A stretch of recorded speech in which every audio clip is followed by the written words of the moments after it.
We are. Let's go. All right, gents.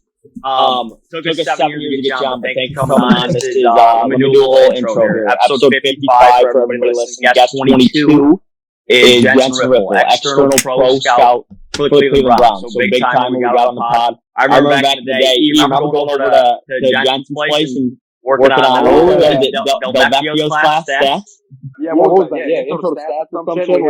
We told steak nachos. That thing was pure. Oh, we would go over there and hammer the nachos. Jens hooked us up with those. Remember that? That's the only thing that got me through that class, man. If we didn't shoot the shit out of it, we would have never made it. Oh my God, never. I think it would take class.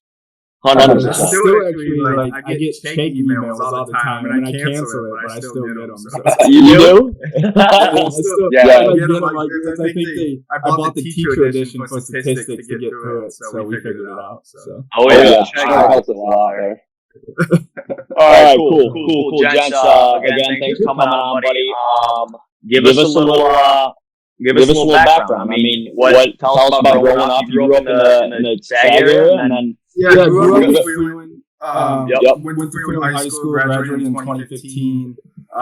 Grew up there my whole life, and then actually moved out to Michigan State for a little bit. Then my grandma got sick, and I came back to Cleveland to take care of her, and then went to Saginaw Valley, coached football there as a GA. My first year, and then went back as a coach special teams coordinator.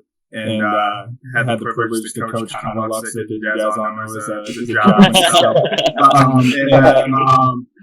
Handled that, and then during my time at Saginaw, I guess first year as a GA, that's when we met, going through statistics and stuff like that. And so, which I was the only class I took in person actually, and then COVID hit. If I remember, did COVID hit or something like that? That made that online. Yeah, it was like halfway through the semester. Yeah, through the semester, I think. Yeah, something like that. Made that thing go online, so then we all got kind of discombobulated. I had to change all that up. And then when I went back to Saginaw as coach special teams coordinator, just coaching. I don't really like coaching, if I'm being honest with you. I'm more the front office, scout, and kind of looking. Coaching, when you guys doing golf and stuff, and you're putting in, a coach especially is putting in, I'd leave the house 5:30 in the morning, and I'd get home 11:30 at night, consistent basis. You don't have a life, and so, not that there's some times in the NFL where you don't have a life either, but at least you're home, or at least you can manage that a little bit. So I decided to get out of that. And now, I worked for Football Focus for 11 years as I was an unpaid intern. 16 to 8, as age 16, I was young 16, and then age 18 they brought me on, paid me, spent my time there, and then Cleveland hired me last August. So we're grinding away here. So let's go. The land. Did anybody call it a mistake on the lake there or no? Probably not. Not really. We get a lot of shit. You got Deshaun Watson as your quarterback. A lot of things pop up, or Cleveland. It's like I tell people all the time. I tell my fiance this. I say I'm a diehard Detroit Lions fan. Right? Love them to death. But I feel like I went to a shitty organization in a way, right? So it all works out. But no, we'll turn it around. My bosses are great. Andrew Bailey, our GM, is phenomenal at what he does. He's a huge analytical guy. Andrew and I actually go pretty far back during my times at Pro Football Focus. We connected. I did a lot of analytical work for him. One, he was with, he started off as a director of player personnel and then just climbed his way up. And him and I would always have conversations, and it kind of led one thing to another, and kind of landed me in this world I am in now. Which a lot of people don't buy into anyway. So I'll be completely honest with you. Some people say, screw it. Don't mean nothing. Some people buy into it. So I was lucky enough for him to want. When it comes to looking at the future and the draft and things like that, a guy like DPJ getting traded from the Browns to Detroit, I mean, does that, obviously, when you look down, I guess, I don't want to call it the supply chain, that's just what I meant, but like, when you streamline down, you're getting rid of a player who's kind of seasoned, I guess, at this point, are you looking into the future, like, let's open up some cap space? He couldn't have been on a massive contract, though. No, he was on, he was a healthy scratch. I don't know the exact statistic, but he was a healthy scratch like first 4 to 8 weeks of the year. Just didn't fit the system per se. So I don't know. I don't have anything to do with the co-personality problem, so I don't get involved in that stuff. But I mean, when you get healthy scratched, I mean, you could probably be waived or moved at any point. I would say though, one best advice I ever got from a general manager, and guy he works in Minnesota. His name is Quasi Adufi Manaza. It's a hell of a name, but he told me it's a GM's job to look at the present and the future, and a fan's always going to look at the present. Right. Okay? So that's where they get pissed, right? Trade deadline day, why isn't my team making a move? Oh, why isn't this going on? Free agency, why is it Monday of illegal tampering and my team's not doing anything? Well, Quasi would tell me that as a general manager, you need long-term success or you get fired. This is the way right. So, and some owners want it now, right? Some owners don't care. Some will go, I want a Super Bowl. I don't care how you do it. I don't care if we suck for 8 years after it. We want a Super Bowl. But as a general manager, who wants to get their teeth kicked in every Sunday after winning the Super Bowl? You don't want that. That's a long year. So it all comes down to money, guys. I'll tell you. And I've learned that from being in this business. Is like it don't matter what your name is. It comes down to money. There's a big Excel spreadsheet, and if your number shows up in the formula in red, you're getting moved. Whether your name's whoever it is, you're gonna look to get moved. They don't care. Yeah, it's crazy. So it's just a number on the Excel sheet at that point. Yeah. I'll tell you, it's a business. It's a cutthroat business. They don't care who you are. They don't care if you just moved here and have a family and your kids just make best friends in school. They'll cut your ass and help you. They don't care. Because they will tell you that either I get fired or they get fired. Like one guy told me that it's like, I hate cut down days, right? Because right now they used to have 2 cut down days. They used to have a middle one where you cut like 30 some guys and you cut another 30 guys in the back. And now you cut off 53 at once. It's a lot of guys getting caught in, their dreams dead, right? It's a pretty devastating day. But a GM once told me, he goes, any day that I ever get happy about cutting somebody is the day I need to get out of this business. Yeah. Because he looks at it and says, well, either I cut that guy or I can't put food on my table. Right.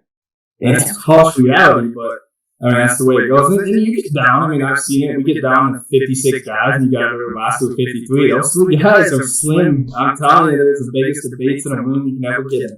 As slim as it gets. But most of the time, that stuff comes down to coaches. We'll have a wide receiver coach who submit his top 7 guys. BM will go from there. Running backs coach they're on there for, and that's how they do it. And they cut guys, and practice squads. How COVID was probably the best thing they ever did. Was expand the practice squad so it creates 11 more jobs. So you evaluate. You said earlier you evaluate O-line and DBs, right? Yes. Yep. That's your main focus. How long have you been in Cleveland? Were you there with Joe or no? No. No. I started in August, so I started. Oh shoot! Okay, so it's not a while. Yeah, so I started in August, and then we're coming up on my first draft here in end of April. So so this is your first draft. I'll be sitting at home and watching it, and hopefully some of the guys I evaluated get picked. So right. So as a Lions fan, mm-hmm. Connie knows. I'm sure these other 2 guys know too. When the draft was going on last year and they took Gibbs, yep. I was like, what the fuck? And you were just talking about how fans only care about the present, like what the fuck are they doing now? Fans don't think about the future. And then they go and pull Jack Campbell, or was it? It was Jack Campbell, and then they went Laporta in the second round. Yep. After that, if you look at the draft board, I guess, yep. These guys were like just needles in a haystack when it comes to the talent that was stacked up at the top. Like if I'm doing a draft on fantasy, I'm just going, next best up, just bagging them, right? But they're just like here, and then they're here, and then they're here. And it was so strategic. And obviously it played out exactly how we wanted it to as Lions fans, but in the moment I just couldn't fucking figure it out. I'm pretty sure Jalen Carter was still available. Well, that's where your character question comes into play. The Lions care about character. Now, if they wanted a position character, they would have drafted Jalen Cutler, right? He was the number 1 graded defensive tackle at PFF. He was legit, but he's kind of an asshole. He's kind of just not a great person. Right. We're not going to bring that into the culture of the people that they all trying to build in Detroit. Like, I'll tell you about, Brian Holmes took probably the biggest ballsy move he could have done, right? He wanted to draft Devon Witherspoon. That's plain and simple. He would have told him who he was. Yeah. But I think it was Seattle who came up, who was there before us and took him. And Brad got a lifeline from the Arizona GM, Monty. He got a lifeline from him and traded down. But he sweated it out the whole time waiting for Gibbs. Because, now to you and I didn't think he was waiting for Gibbs. I thought he was waiting for somebody else. I didn't think he was going to take Jameer there. But Brad says to this day, now granted, can't believe anything GM tells you. It's all bullshit. But I believe him when he does say that he would have drafted him over Bijan Robinson. Because Bijan was there at 6. He would have just drafted Bijan if that was the number 1. And he didn't. So, that's what I heard, like I keep saying, but I had a GM tell me the first round is not where you make your money. If you can't draft in the first round as a general manager, you shouldn't be. Where you make your money is in day 3. You find a guy that can play for you in round 5 and make an impact for cheap money, that's where you make it. And so, like, that was the biggest thing, which Brad is a phenomenal drafter. Brad's story is unbelievable, guys. He was working at Enterprise Rental Call as a call center job. Then he worked for the Atlanta Hawks as an intern communications. And then he got lucky to know somebody in that communications department in LA. You're not even on the football side. You're on the communications side. And then somehow got lined up with somebody, became an unpaid intern scout, and then climbed his way up. And I mean, it's a hell of a story. I mean, to crack into the business and do it that way is phenomenal. Yeah, it's unreal. Climbing the ladder. I mean, for you personally, Jensen, like obviously we ruled out coaching. Definitely isn't something you want to do in the future, but I'm assuming GM would be like your end goal. That's my dream job. It's been my dream job since I've been 5 years old. Be a general manager of a football team. Listen, I quit football in 7th grade. I didn't play football all the way through, but I know I can just watch film and I watch it. It's funny. I have a hard time watching football with people that don't know the game, and that's maybe selfish on my part. But it's like, I can see what's going on just based on the personnel. Like I feel you 100% on that. Yeah. Like Thanksgiving or some bullshit, and you're watching your family say some bullshit that doesn't even make any sense. Yes, it's like, dude, you guys know zero. Calm down. They don't know. Like it's like you got all this Taylor Swift bullshit of like what's a first down and what's this and what's that, and it's like it's frustrating because guys like us have watched it since we've been little kids, right? We love it. Like there's nothing like a Sunday of NFL football sitting down at 1 o'clock to midnight. Midnight straight, just grinding away, right? And it's like, it's awesome. But then you got like that occasional fan of like, oh, the Lions are winning, so I'm going to watch. Well, no, like, fuck you. You shouldn't be watching. Right. Exactly. If you don't go through 0-16 like all of us did, you don't get this. And like, and that's what's the frustrating part for me is like, I have a hard time because it's like, I'll be like, oh yeah, like they're in 13P, they're gonna run to the right, and they're like, no shot. I'm like, oh well, yeah, it happened. Like, yeah, it's happened. So that's what gets me. But it's just to answer your question of climbing the ladder. Like, listen, I'll be just completely transparent. Is like, it's unpaid. I lived in my grandmother's basement, guys. Like, I made no money. I didn't have enough money in my bank account to afford a cheeseburger. Like, that's no exaggeration. Like, if I didn't have my grandma, I would have been broke as fuck. Like, I wouldn't be here where I'm at right now. And so, like, I mean, I took 11 years at PFF, 2 years coaching, which I hated the second year of it. I loved the first year. I met some of my best friends that I coached with there. And then, I now, have an NFL paycheck, which, don't get me wrong, guys. Like, when you work in the NFL, it's not just like you're making money. Like, you start at the bottom. And like, thank God I have a supportive fiance that supports me in a lot of areas to keep doing what I'm doing. But like, it's hard. Like, everybody wants to break in, right? And like, you have to be okay with being uncomfortable. Like, there was so many situations that I've been in where it's like, And I was 24 years old coaching kids that were 25 years old.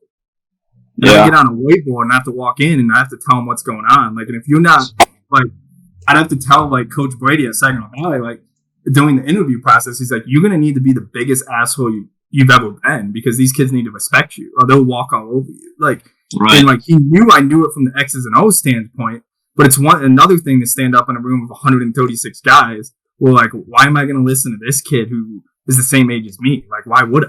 Right? But then, like, I had to prove myself where it's like, okay, guys, like, you know, I called a fake punt against Northwood. I don't know if you guys remember. It went for a touchdown. It was, what was his name? Jack Morris. Jack Morris took it for a touchdown. And, like, that was the time where it was like, okay, yeah, like, cause I went all week. Like, if we get this cover down look, which cover down means they bring 10 down and they have a returner back and they're all lined up on the line of scrimmage. And if they come down, I'm just going to seal it. It's going to go right up the middle. And the only guy we have to block is the returner. So, like, it's one thing to look at it all week. It's another thing to call it. And so when I called it, like, either Coach Brady's going to kill me because it ain't going to work, or two, it's going to work. And then all the kids will trust you what you're doing. And then it worked. And it worked. And then ever since then, they never questioned my authority at all. It was done. It was like, okay, yeah. Good. Let's keep going. So, you know, some of the biggest, best advice I ever gotten, I did an interview with San Francisco 49ers a couple years ago. And I was sitting in the interview room, not the interview, we were on kind of like a Microsoft Teams call. And special teams coordinator came on and he said, listen, all your analytical work you ever give me is terrible. It's wrong. It sucks. First words out of his mouth. No hello, no nothing. It sucks. Really? It's awful. And I said, no, it's not. I said, show me what's wrong. And right there, he said, that's what I want. He goes, don't walk into a room and tell people what they want to hear because we'll never get better. So, like, and I believed him. He goes, I have 6 assistants. If I walk in a room and say I want a zone return or a counter return, and all of them just go, yeah, cool, sounds great, and they walk out of the room, did you accomplish anything? Right. That's some real shit, dude. Yeah, and so that's what he says. He goes, now there's a respectful way to go about it. Like, don't look at me and go, well, fuck you, you're wrong, blah, blah, blah. No, he wants you to be like, okay, well, I think about it this way. Why don't we draw this up? Why don't we do this and have some dialogue and try to get better? And, like, that's some of the best advice I've ever gotten. Because, like, I get my stuff back from Cleveland every Friday. We get evaluations. And there'll be some times on there where I'll be like, show me what I'm wrong. And then we talk about it. And we go through it. And it's like, you know, I'm not trying to make anybody look bad, but I'm also putting in 62-hour work weeks of doing this. I want to know what I'm doing wrong or not correctly.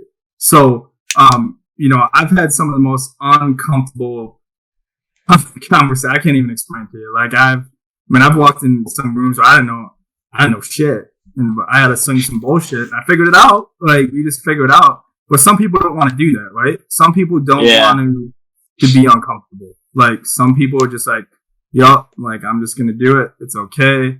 Like, you know, don't get me wrong. Like, and I always tell my fiance this. Like, I don't want it handed to me. I don't want to just get a call and get a $100,000 NFL gig and I didn't have to work for it. Because what I want to teach my kids someday, I want to teach somebody like, hey, like, hard work pays off. You're going to start at the bottom. You might not have a ton of money in your bank account, but guess what? When you do, you'll value it a hell of a lot more when you didn't have it. And so you just climb your way up. And I tell people that all the time. I get a lot of text messages from people trying to help them out. And I'll help anybody. Like, I'll help anybody out to get in. And I've tried to help some people get into PFF. And I mean, you'd sit 12 hours on a Saturday unpaid in your chair. 8 a.m. to 8 o'clock at night, not get paid a dime. You sit in a chair. What a grind, bro. You grind your ass off. I did it for 5 years. And I got paid. Bro, listen, I'm going to start lighting you up like text probably because I want to get in the front office of a sports team too, a big time sports team like that too. I want to climb the ladder. I've been in the industry, in the sports and entertainment industry for a little while now, as you know. Yep. I'm in ticket sales now, not to make it personal on me, but I'm going to start lighting you up because you're the guy I need to know. For real. You're going to be, I'm happy for you, brother. You're going to be lighting up you're going to be GM of the Lions after Brad goes. So tell us more about. That would be the dream for sure. Now I want to hear more about PFF, bro. How did you PFF? Yeah, so you're how old right now? I'm 27. So you worked for PFF for 11 years. At what age did you start working for PFF? 16. And all 11 of math as well. That's unreal.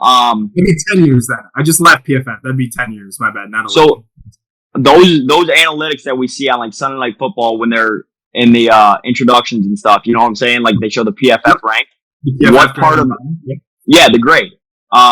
Did you have a factor in like giving out those grades or no? I did the special teams department. So usually when they announce those guys, they're not mostly special teams. But as a fun fact, a lot of people don't know this, Chris Collinsworth actually owns Pro Football Focus. Oh, really? I did not know that. So that's why those grades get put on there. And PFF actually does Sunday Night Football's notes. So like any statistic that Chris Collinsworth reads off, it ain't Chris Collinsworth. It's the people that give him the notes, right? Right. So, and he's good. I think he's really good at what he does. But PFF is I'll tell you, everybody's trying to compete with them, right? Like you have 24/7 Sports, you have a lot of different analytical companies that are trying to jump in and try to take over, but nobody will ever be able to take over because they have a contract with the NFL. The NFL contracts them out to do all their analytics. Pretty much locks you in as the elite company. Yeah, like you're done right there. Like nobody might as well try it because you're locked into that contract. Now, I'll tell you a lot of guys in the NFL that don't use PFF. Like, you can have a contract, they just don't use it, and then they build their own analytical departments and do it their own way, right? Like, I don't need to know how many times you've run the same side of the ball on some certain hatch. Like, I don't care. Like, at Cleveland, we chart everything. Like, and I can't tell you exactly what we chart. It's a whole NDA thing that I signed and all that good stuff, but let me just put it this way. We chart 25 things on every play. So, and I do that every day. So 25 things per play. Correct. You're nuts. Okay, keep going. I've done 67,000 snaps since August. Okay. So how many plays are you looking at? Keep going. We're gonna go day in the life after you're done with this. So, it's a lot, but it's guys, I can watch a Netflix series and do it. That's how mind-numbing I've gotten to it. Right. But it's like, but you can see, like, you can just see, like, the guys, like, I'll tell you, if you ever watch film and evaluate, you ever get in that position to evaluate somebody, I would recommend doing it this way. This is the way I taught myself. Don't watch film to look for something bad. Most people watch film to look for something bad. Yeah. Don't do that. Like, I'm sure you've watched film on your golf swing, right? And you're like, God, I don't know, I'm not following through correctly, or my foot's off. All the fucking time. As like, whatever it is, right? Every day.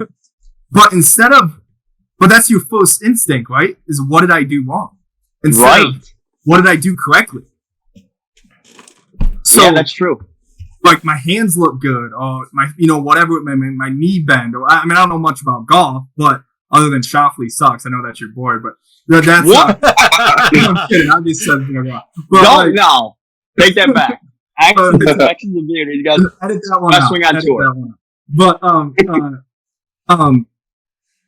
but I always done that. So like today I had a game, 69 plays, right? So I went back, watched it.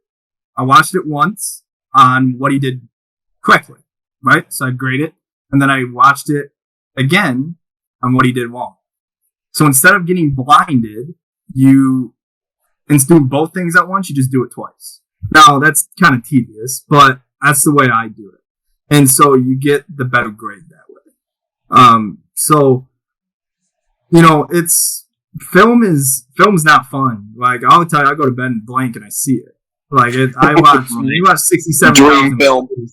You're going to see some things. I mean, I've seen some of the craziest plays, like inside zone turned into like man scheme. Like a guard thinks it's man and the tackle thinks it's zone. It's some of the funniest shit you ever see is banging each other. And I get 22 different angles of film.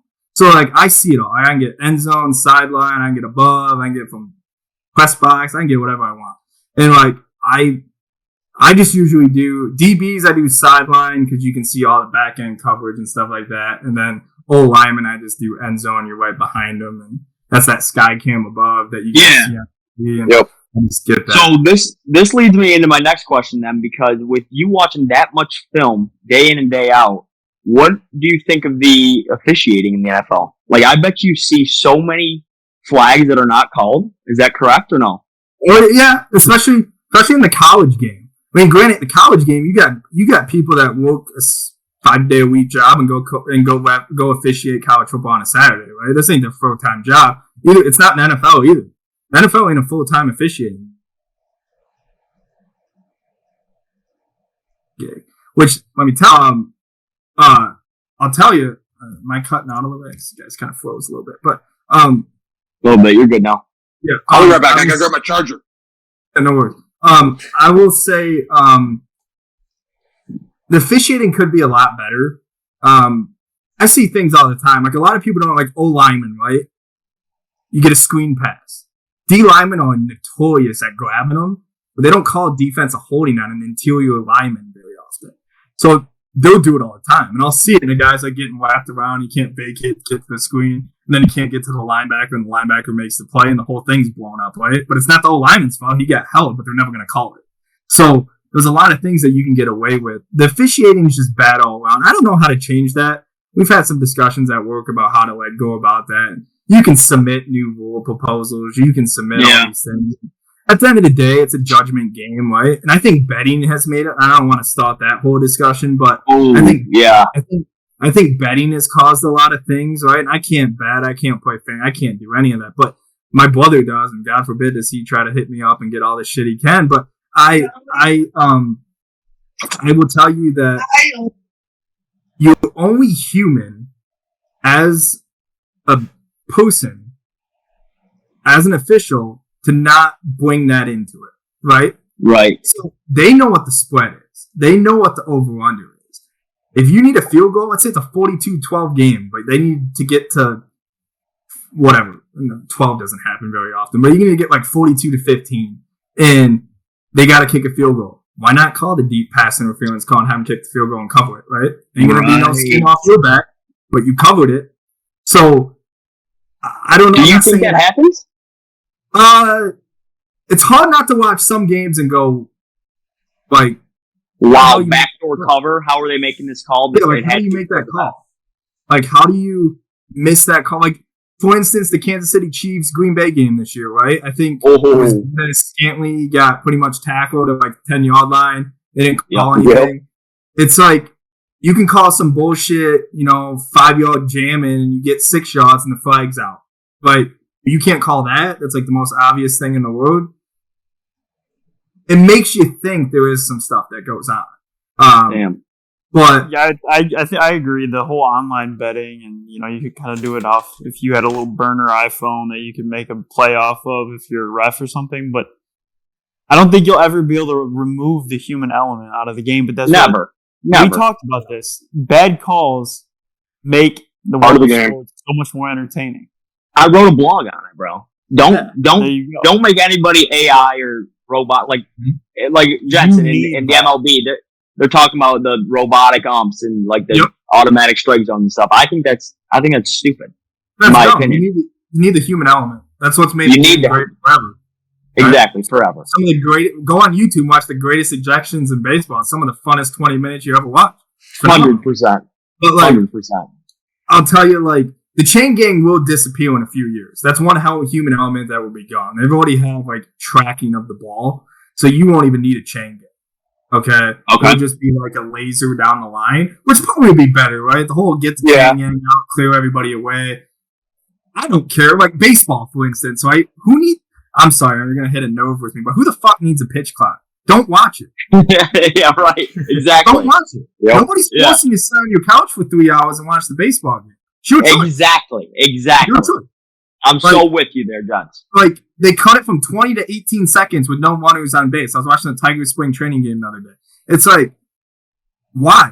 Tariq Skubal can't even get in his windup yet, and it's already down to 5 seconds. And it's this whole generation of you need entertainment in your face all the time.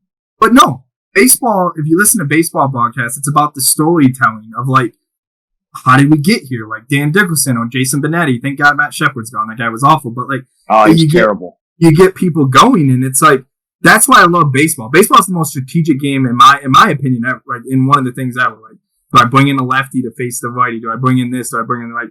There's so much how you break it down, and that's kind of all gone now. And it's kind of shift and everything. Yeah, the shift, and people. My thing is like, I think it was Victor Martinez, right? Back in the day, they always shifted him over, whatever. It's like, if you're a Major League Baseball hitter, slap the ball to the third base side of the diamond, take your single double, and move on with your life. Like, don't tell me those guys can't do that. And so, why eliminate the shift to help them out? Well, they want offense, right? Oh, the guy wants to go to the ballpark and watch an 8-6 ball game. Hell no, I want to watch a 1-0. Scooby struck out 10. You had a fucking safety squeeze to get a run home. That's what I want. Right? Yeah, exactly. But people don't want to see it that way. And it's like, it's frustrating, right? Because like, for me to drive to Detroit, it would take me 3.5 hours. It takes me longer to drive there than it does to watch the game. Right. Yeah, it's stupid. So like, why would I invest in it? Like, it just doesn't make sense to me. The only game that, in my opinion, that's really doing it correctly is the NFL. Maybe I'm a little biased on that. But the hockey does it fantastic, okay? Hockey don't change. I think they've kind of gotten soft on some fighting and stuff, but they have not changed. The NHL hockey playoffs, I don't know if you guys watch hockey, but the NHL hockey playoffs is some of the best shit you can watch in your entire life. The best. I'm glad you brought that up. Gents. Honestly, I love hockey. I work for a hockey team right now, but the NHL, I think, is maybe it's in its best spot it's ever been in, like right now. Seriously. Would you agree with that? I would 100% agree. I watch hockey. I have issues, okay? I'm a Tigers, Lions, Red Wings fan. That's all I do. I live a very simple life, guys. I get up at 8 a.m. I come into this office. My bedroom is literally right there. I come and sit here for about 8-9 hours. I get up. I eat dinner with my fiance. I have 2 TVs in the living room. She plays her Fortnite, and I watch sports all day long. Doesn't change.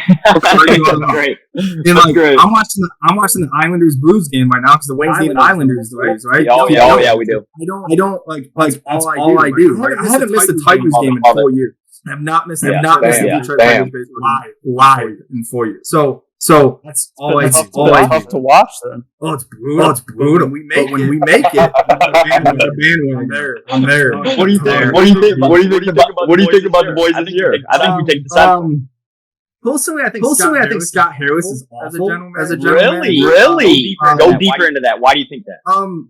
So he's the type of guy that like why people hate analytics. He lives and dies on analytics. You can't live and die. Like if I became a GM tomorrow, I would have an analytical department. They would give me their information. I would have my own other departments. I'd bring it all together. And at the end of the day, you sift through it and you make the best. You can't just base it off. That's why he signed Giro Urshela over Matt Chapman because Matt Chapman swings out of the zone. But Matt Chapman also might hit you 32 home runs. Giro Urshela is not going to come close to that. So it's like you gotta be like. And Chris Illich is one of the worst owners in sports, in my opinion, when it comes to baseball. He doesn't care. Like he's a $52.5 million payroll. The only team low is Oakland Athletics. They're moving to Vegas. What are we talking about? Like the payroll goes to fucking Javi, and he needs to be cut immediately. I heard Javi's 0-12 in spring training. He's switching to the other side of the plate. He might go up. If I was the hitting coach, I would tell him to go up there and don't swing for a month. He'd break. Do we lose it? Oh, we lost him. We're getting back. Why? I don't know. I am fighting it here, boys. I am so fucking. Yeah, we should probably wrap it up relatively soon. Soon. We'll bring it back on. I don't know how this guy has mental capacity for all this shit, but he needs to come back on. Yeah, he'll be back. Yeah, no, he does. Text him or He's amazing. There he is. I think my video cut off. That's not me. You're good. You're all good. My bad. Yeah, you're all set. Completely. But no, I like the analytics thing is like, listen, I grew up going to Detroit Tigers baseball games, right? Like I grew up like there's nothing better than like going to the ballpark, like getting the whole hot dog smell, all that stuff. Like the sports, there's nothing better than it. Like I don't care what people tell me. Like Sports heals people. Like 9/11, Mike Piazza, it brings people together. Right? I tell my fiance Belle all the time. I tell her this. You go to a Lions game, right? It don't matter if you're a Democrat or Republican, it don't matter what you are, what color of your skin are, what your sexual orientation is. St. Brown scores a touchdown, you're high-fiving somebody that you don't even know. Yeah. Like, people are so divided right now. Well said. It brings people together. It absolutely brings everybody together. And that's why it's amazing. Like, that's why I love the Masters. Nobody's on their cell phone. Nobody's doing it. That's why you're screaming and howling. Nobody's like, nothing pisses me off more than somebody just, here we go. I called it, so I go home and watch it. Don't live in the moment. Either. Yeah, exactly. Go to a YouTube sport. Go back home and watch it on YouTube or something. Yeah. A lot of people do that. I agree. The whole Lions thing and this entire push from Detroit, I think it's throwing some life back into the city. Obviously, there's been help with revenue being pumped back into the city, but even the sport itself has done that for the city. And everybody was on the Lions' back, and it was just a beautiful thing. Drink the Kool-Aid. Everybody's drinking from the same glass there. But Baltimore, even I saw on Twitter that the homicide rate after the Ravens made the playoffs is like way down. That's what it is in Detroit. Like way down. Yeah. It declined. Detroit. I have family that lives in the Royal Oak area in Detroit, and they said nobody's ever been happier. Like, go to the grocery store, like go Lions, like everybody's all pumped up. Like it just changed the whole outlook on things. Like and you watch it, right? NBC, they beat what a perfect like if you want to think NFL is on a script, you could argue NFL is on a script, right? Matthew Stafford coming back to Detroit, like all these things, and like.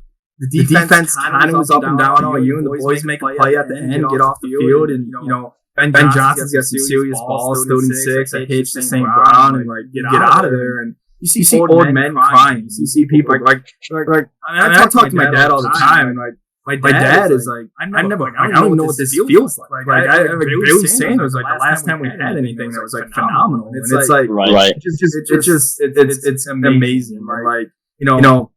Like. Now the whole 17-1 lead and NFC Championship game and all that stuff. Like, I'll tell you this: if you look at history through sports, that's probably the best thing that ever happened to it. Okay, and I say that because they're going to come back next year and they're going to know how to handle it. Like, most teams don't just make it.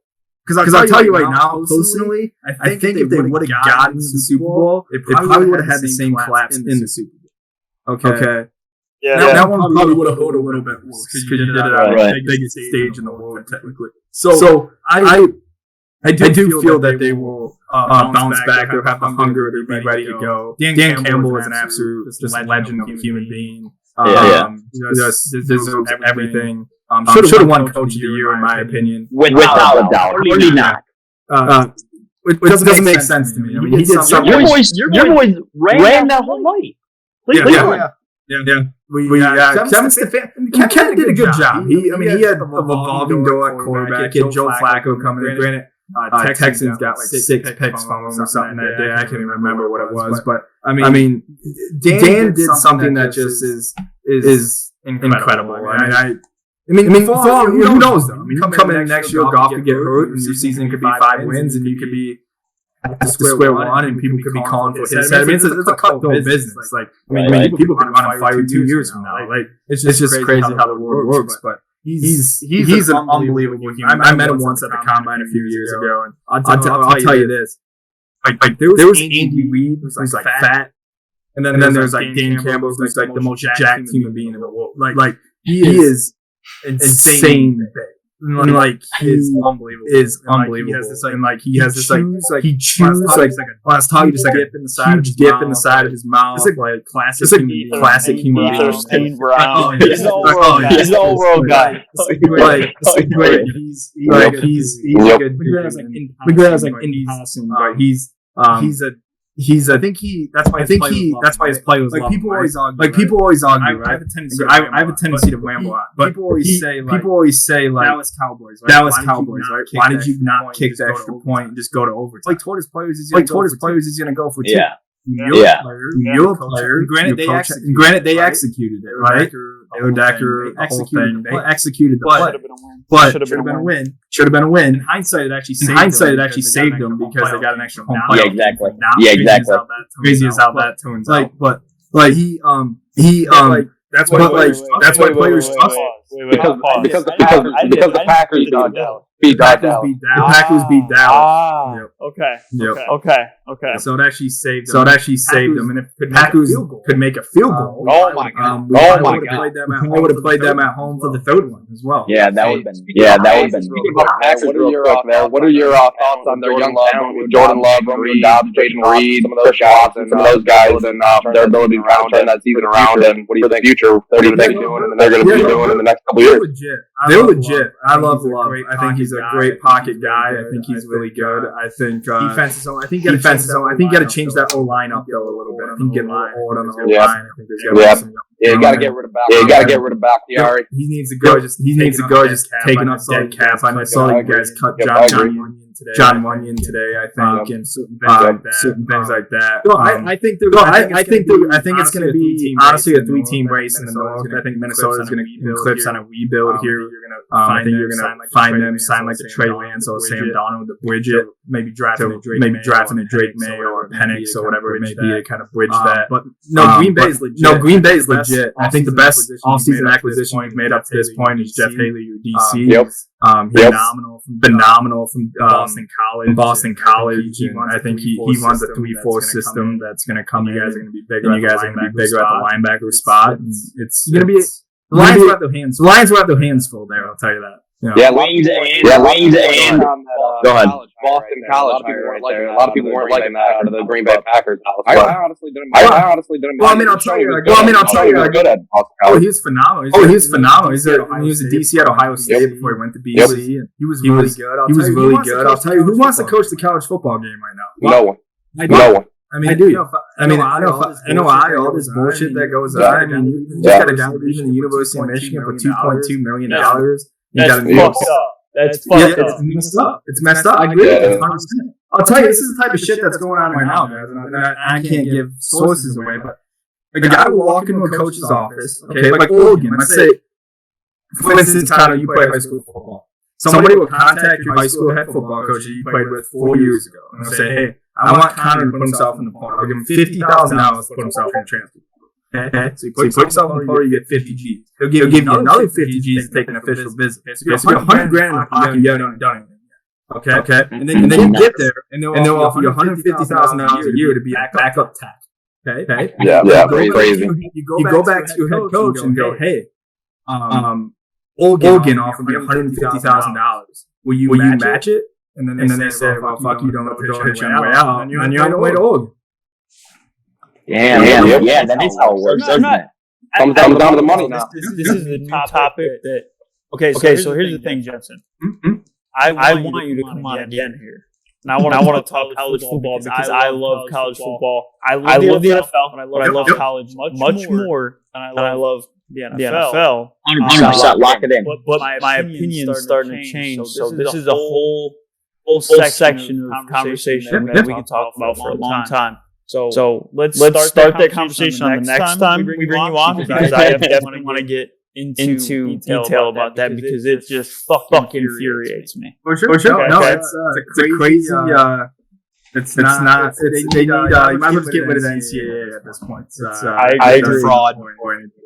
It is. It's a major fraud. It's a major. It's just. It makes no sense. They're so far behind. They don't have helmet communication. You take the sign bullshit. Yeah, for real. Just talking to a headset. Be done. Yeah, exactly.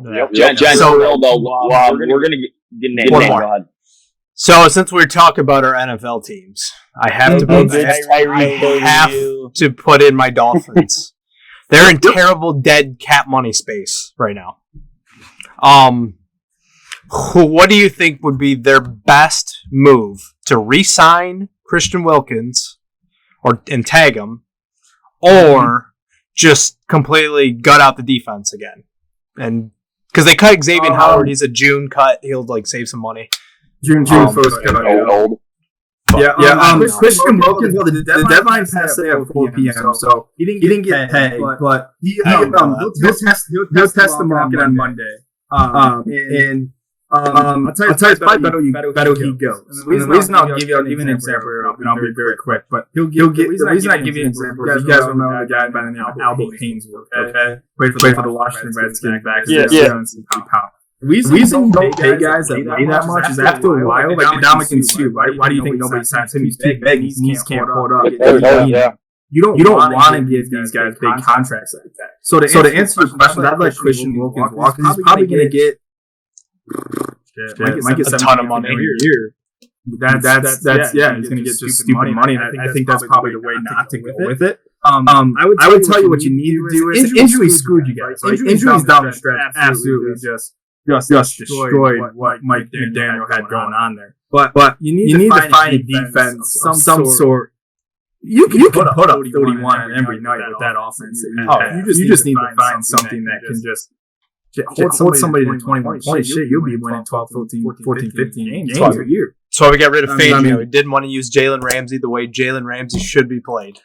Yeah, but dead cap will kill you. It's the most. If I was a GM, I would never have dead cap. I'd fire everybody I had to have if they ever had dead cap in my books. You can't do anything. You're restricted immediately. You can't do nothing. You got to pay it either way. I cut somebody. Well, that's great. But that cap hit still exists on your books. Don't go anywhere. That's how you get penalized. So it's like once again that's one of those red Excel sheets that you just don't want to get. So you want to hit that lead as fast as possible. Yep. Listen, gents. This episode has been unreal. Appreciate your insight here, and I'm for real. Let's stay in touch. Yeah. All right. No, for sure, man. Yeah, one quick question. Tyler going to win the players or what? The players. If he dresses, he's committed. He played at Seminole yesterday. Suppose he only had 10. He probably hit like 12. Yeah, he took 64. Oh yeah, he's back. He's tooling up. He was like tied 64th.